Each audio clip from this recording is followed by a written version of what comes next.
à l'ouverture de la 9e session de la conférence des gouverneurs de province qui a pour thème le programme de développement local des 145 territoires, renforcer l'autorité de l'État pour relancer l'économie des provinces.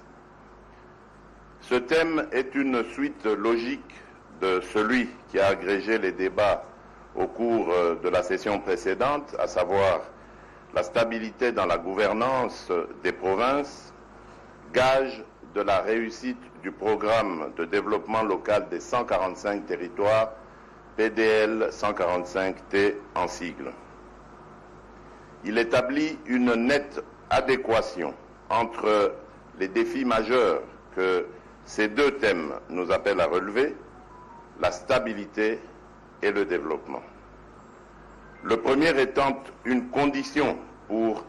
la réalisation du second. Cette adéquation nous oblige d'avoir à l'esprit notre engagement de mettre en œuvre les résolutions des sessions antérieures. C'est pour cette raison que nous avons le devoir d'évaluer ensemble les progrès enregistrés au cours de cette année dans la réalisation des objectifs d'amélioration des conditions de vie de nos populations, ainsi que les difficultés rencontrées dans cet exercice, d'une part, et d'autre part de réfléchir sur la place et le rôle des provinces dans le dispositif institutionnel de la mise en œuvre du programme de développement local des 145 territoires. C'est ce double exercice qui nous permettra de produire des solutions adéquates, susceptibles d'établir des synergies nécessaires entre le PDL 145T et les programmes provinciaux de développement. Mesdames et messieurs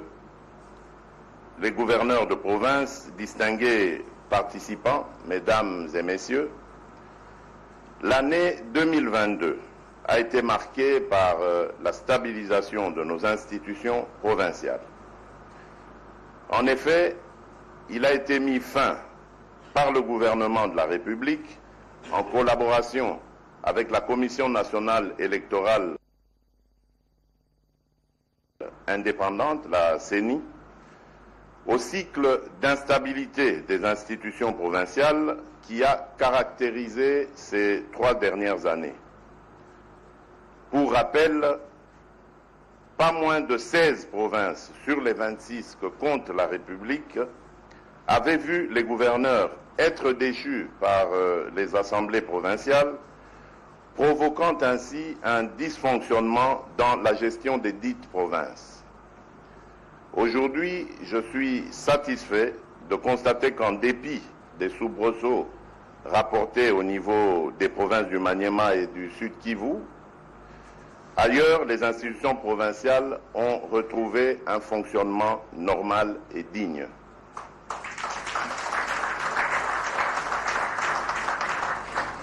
C'est aussi dans ce cadre qu'il revient de situer la récente signature des ordonnances portant nomination des administrateurs de territoire, des maires de ville et des bourgmestres de communes et leurs adjoints respectifs. En effet, en attendant les prochaines élections locales de 2023 et conformément aux dispositions de l'article 126 de la loi organique numéro 08/016 du 7 octobre 2008 portant composition, organisation et fonctionnement des entités territoriales décentralisées et leur rapport avec l'État et les provinces, ainsi que de l'article 3 du décret-loi numéro 082 du 2 juillet 1998 portant statut des autorités chargées de l'administration des circonscriptions territoriales, régime juridique transitoire entre cette mise en place, constitue une autre action phare de cette année pour renforcer davantage la stabilité de la gouvernance locale. Mesdames et messieurs, comme vous le savez, la Constitution consacre la décentralisation comme mode d'organisation territoriale, ceci dans le souci d'impulser le développement des communautés et d'arriver à l'amélioration des conditions de vie de nos populations. Le programme de développement local des 145 territoires destiné à promouvoir l'émergence des économies des territoires et à améliorer les conditions et cadres de vie des populations rurales à travers des investissements publics massifs répond aux postulats constitutionnels susmentionnés. Il s'agit d'un programme volontariste, financé principalement par le gouvernement, qui vise à rompre le cycle de la pauvreté et à réduire les inégalités constatées entre les milieux rural et urbain dans notre pays. À terme, ce programme permettra une convergence rapide des revenus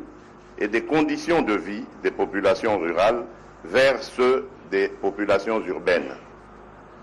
Il s'agit en outre d'un programme conçu et structuré à partir de la base, de sorte que les solutions y préconisées correspondent aux besoins réellement exprimés par la population rurale elle-même. Autrement dit, ce sont vos administrés, à travers notamment les administrateurs de territoire, les chefs de division provinciaux et les représentants des comités de base qui ont contribué à l'élaboration de ce programme. À ce jour, après l'étape de contractualisation des projets par les 3 agences d'exécution, à savoir le Bureau central de coordination, la cellule d'exécution de financement en faveur des États fragiles et le programme des Nations Unies pour le développement, le PDL 145T est entré dans la phase de mise en œuvre effective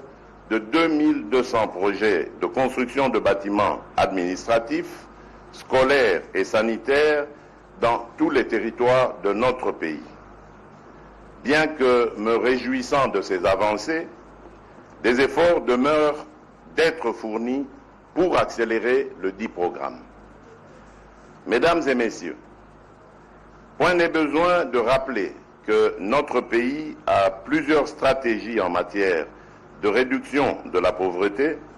et de soutien à la croissance visant à offrir de meilleures perspectives de développement humain à nos populations. De nombreux efforts ont été déployés, mais le progrès demeure à ce jour très faible. En effet, plus de 7 habitants sur 10 continuent à vivre en ce jour sous le seuil de pauvreté, avec de fortes disparités entre les villes et les milieux ruraux en République démocratique du Congo, alors que c'est au sein des mêmes milieux ruraux que vit la majorité de nos compatriotes les plus démunis. C'est donc pour relever ce défi que j'ai voulu procéder à un changement de paradigme en prônant la rupture avec le mode ancien de planification du développement dans notre pays, en initiant un nouveau programme pragmatique, spécifique et orienté vers le monde rural dont les priorités ont été définies par les bénéficiaires eux-mêmes. Cependant, les voies et moyens pour capitaliser les résultats attendus des 3 composantes du PDL 145T en vue de la relance socio-économique des provinces sont étroitement conditionnés par l'impératif d'un environnement social apaisé où la cohésion sociale est assurée et l'autorité de l'État renforcée. Cela explique pourquoi la question relative au renforcement de l'autorité de l'État dans le contexte de la fragilité de nos territoires est une priorité intransigeante de mon mandat à la tête de notre pays et s'invite à nos réflexions à cette session. En effet, la mise en œuvre du programme de développement local des 145 territoires sur toute l'étendue de la République se poursuit tout en faisant face à deux contraintes, à savoir la lutte contre les groupes armés dans la partie Est, plus particulièrement contre le groupe terroriste du M23 soutenu par le Rwanda, et la résurgence des conflits intercommunautaires qui s'observent dans quelques provinces de notre pays. Ces deux situations, à l'origine de la crispation de l'environnement social et du climat politique, menacent la paix et la cohésion sociale. Face à ces menaces permanentes, mon engagement est sans faille pour la pacification du pays par l'éradication des groupes armés opérant dans sa partie orientale. C'est pourquoi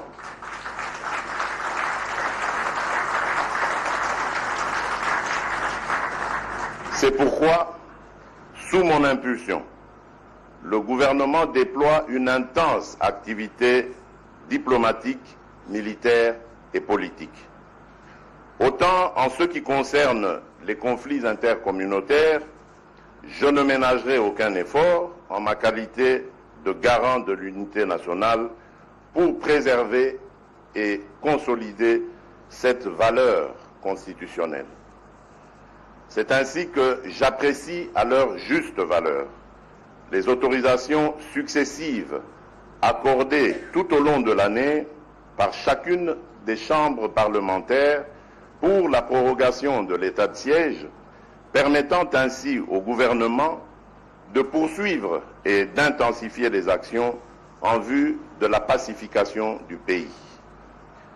Car l'engagement de pacification du pays ne peut être dissocié de celui du renforcement de l'autorité de l'État. Toutefois, attentif aux préoccupations légitimes des forces vives de la République sur ce régime exceptionnel,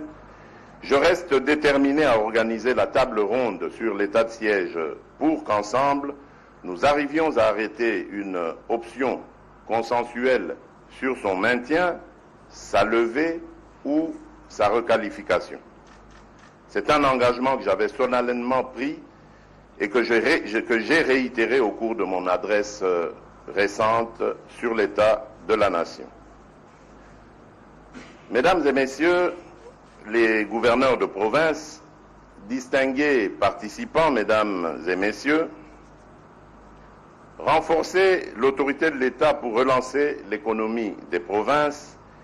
c'est agir à nouveau au niveau des entités de base pour leur assurer une organisation efficace et un fonctionnement efficient. C'est en procédant de cette manière qu'il sera possible d'améliorer la qualité de la gouvernance administrative locale et le service public au profit du citoyen. Le renforcement de l'autorité de l'État implique son rapprochement et sa proximité avec la population locale, l'humanisation et la modernisation des services de sécurité, l'amélioration du traitement et des conditions de travail des agents de l'État en général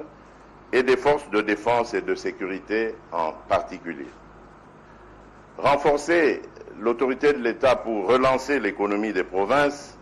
c'est également mettre en place des infrastructures socio-économiques de base. Il s'agit en plus de se rassurer de la disponibilité et de la mise à disposition des moyens financiers devant faciliter la mise en œuvre des compétences exclusives et ou concurrentes des provinces. Au demeurant, chaque province se doit de compter tout d'abord sur ses recettes propres et ensuite sur sa quote-part des recettes provenant de la rétrocession des recettes à caractère national et enfin sur les recettes issues de la péréquation. S'agissant justement de la péréquation, j'ai nommé récemment les animateurs de la Caisse nationale de péréquation. Cette dernière a pour mission principale d'assurer la solidarité nationale et de corriger les déséquilibres entre les provinces d'une part et entre ces dernières et les autres entités territoriales décentralisées d'autre part. J'ai souhaité avoir ces animateurs avec nous pour la circonstance afin de mieux vous informer sur l'opérationnalisation de leurs caisses.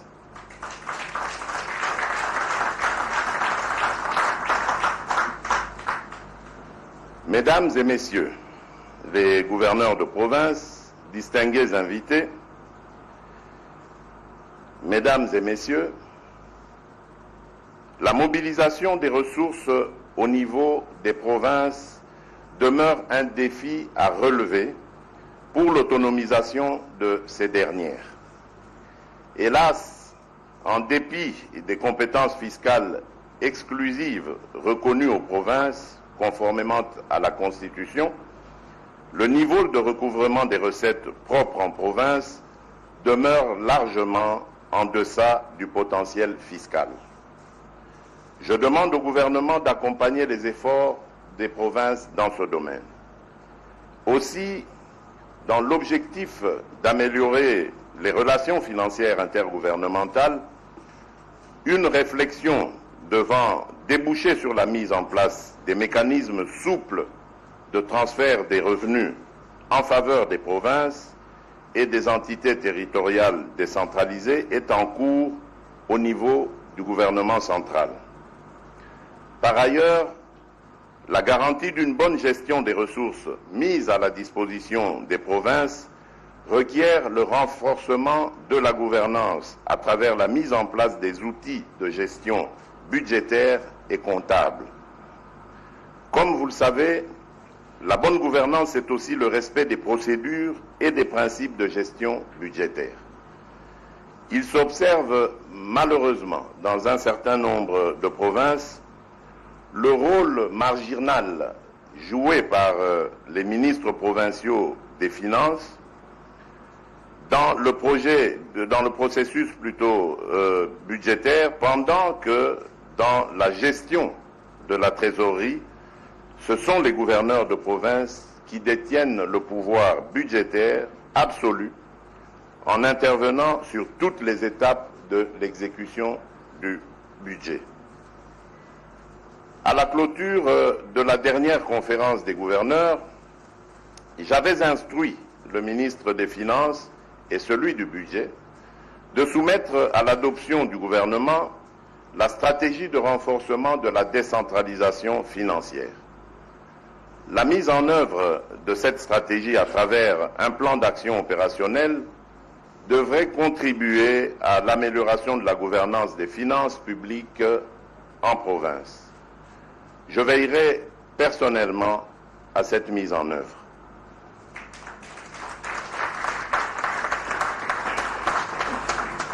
Mesdames et messieurs les gouverneurs de province,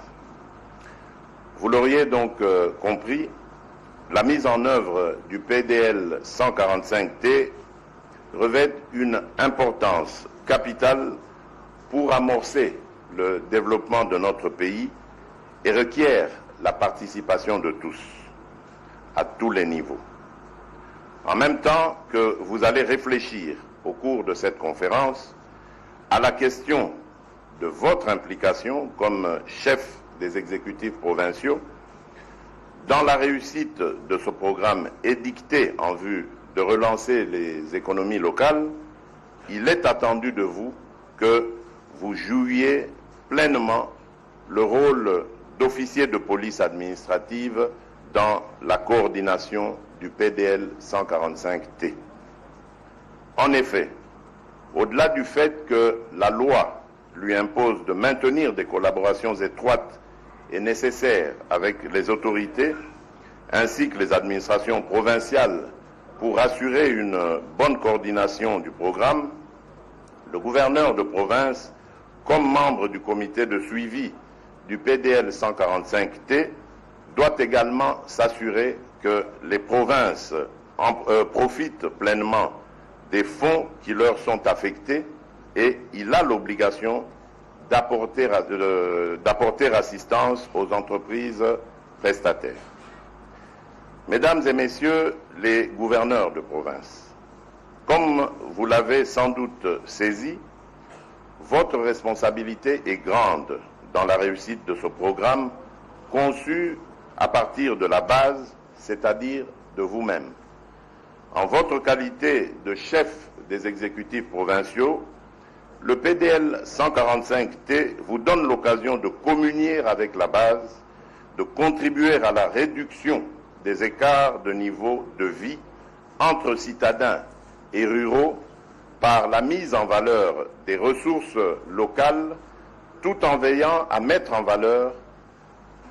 la main-d'œuvre locale dans la réalisation des différents projets. Enfin, l'intégration des populations rurales au développement de leurs territoires respectifs conduira certainement à créer une économie locale avec accès aux services de base et un niveau de revenus plus ou moins acceptable. Monsieur le Premier ministre, Mesdames et Messieurs les membres du gouvernement, Mesdames et Messieurs les gouverneurs de province, distingués invités, Mesdames et Messieurs,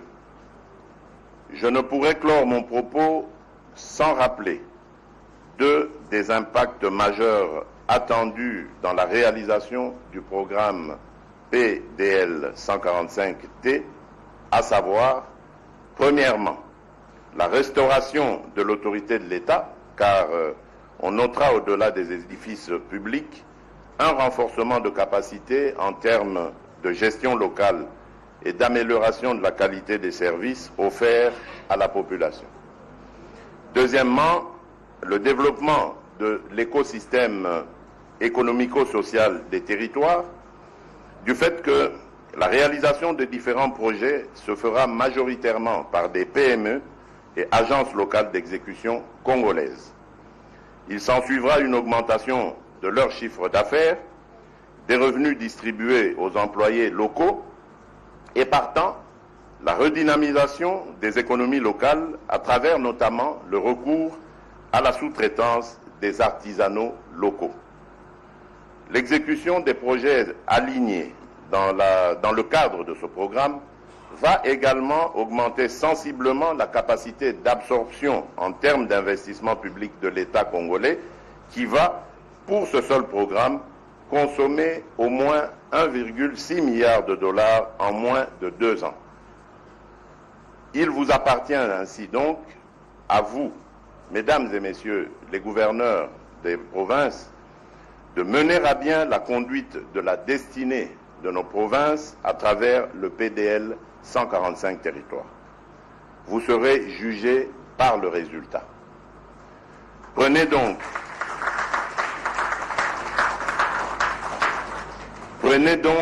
dès maintenant la pleine mesure de la responsabilité qui est la vôtre dans la mise en œuvre de ce programme de 145 territoires et travaillons tous pour la reconstruction de notre Congo. Que Dieu bénisse la République démocratique du Congo. Je vous remercie. Messieurs et dames les gouverneurs, vous serez jugés par les résultats dans la réalisation du programme à la base des 145 territoires.